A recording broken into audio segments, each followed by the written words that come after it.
Welcome to the Daily Forkast, December 3rd, 2021. I'm Megha Chadha of Forkast News, covering all things blockchain.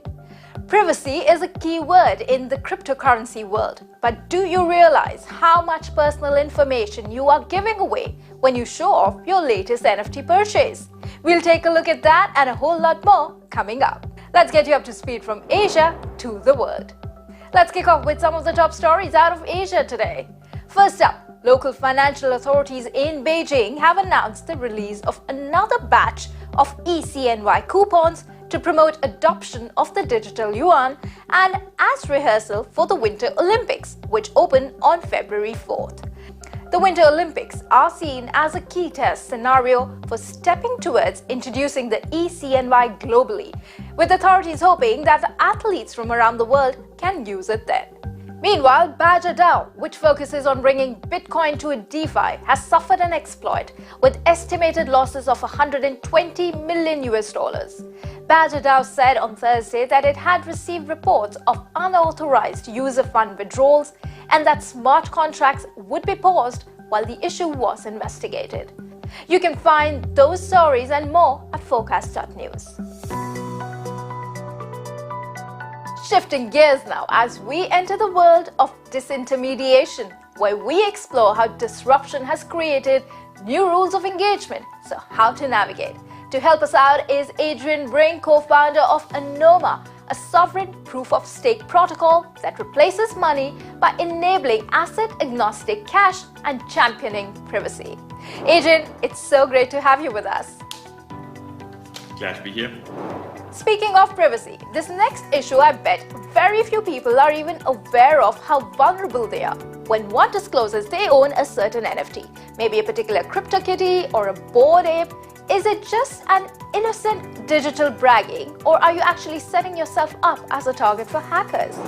I wouldn't say so much as in you setting yourself up for hackers. You're just disclosing your entire financial history potentially to whoever you're showing this Bored Ape to.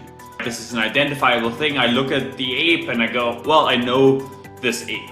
This allows me to look up the specific address that currently owns that ape. In the best case, this address only owns the ape.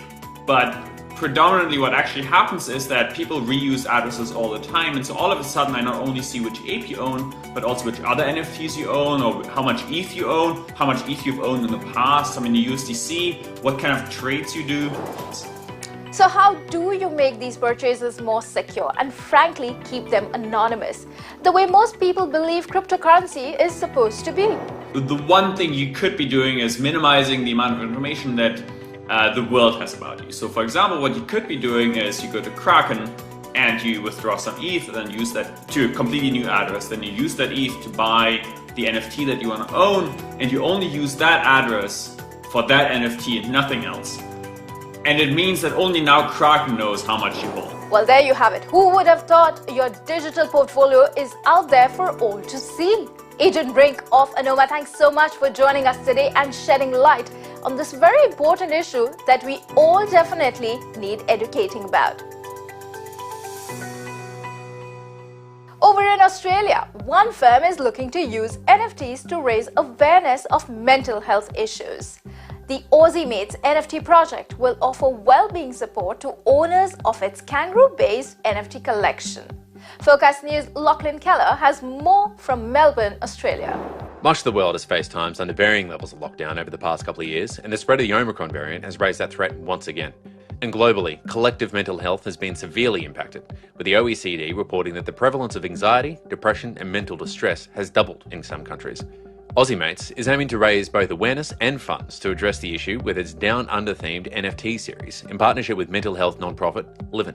The collection of 10,000 unique kangaroo NFTs inspired by elements of Australian culture is to go on sale early next year.